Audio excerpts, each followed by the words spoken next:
We're going to talk more about this now with our international affairs editor, Kethevane Gorjestani, who joins me on the set. Kethevane, as we just heard there at the end of that piece, Israel has not officially claimed responsibility for that drone strike. Why wouldn't Israel claim responsibility for this attack if it is indeed behind it?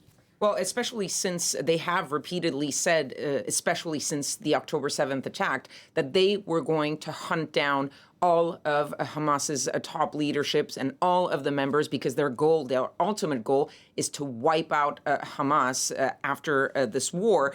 But the reason why they're not confirming it is that it is their policy to not confirm these targeted killings. They are saying that they're targeting all of Hamas, but they have done this before in the past decades. This idea of a targeted killing is something that the Israelis have been using for a long, long time. But the added thing here of why they wouldn't want to necessarily officially claim responsibility for it is that it's happened in another country, in Lebanon, and so this would be a violation of sovereignty if indeed it was confirmed. That said, a lot of officials from other countries, including the United States, are confirming that it is the Israelis. One U.S. official actually saying that the Israelis did not tell them ahead of time, but right as it was happening, that they were keeping the U.S.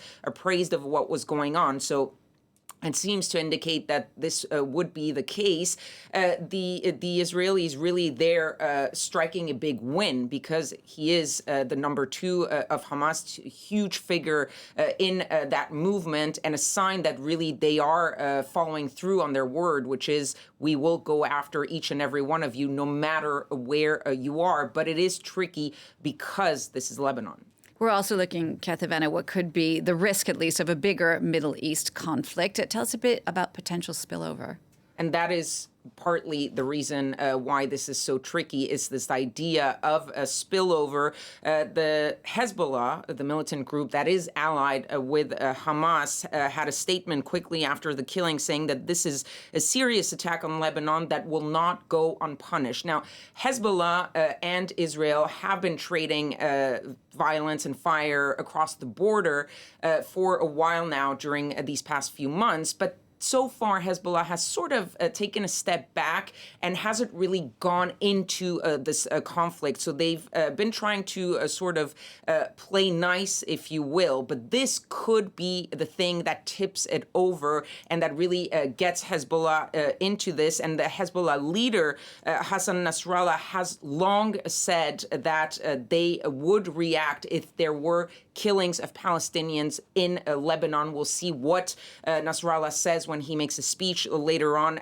today. But there are other people who are warning of what could come after this killing. The Lebanese prime minister saying that this aims to draw Lebanon further into the conflict. You also had the French president, Emmanuel Macron, who had a call with the Israeli war cabinet minister, Benny Gantz, and he urged Israel to avoid any escalatory attitude, particularly in Lebanon. But the strongest sign that this could lead to a spillover is a statement by the Iranian foreign ministry that said that these types of killing are really inflaming the region, not just Gaza, not just the Middle East, but further, and that this could trigger more reaction in the region.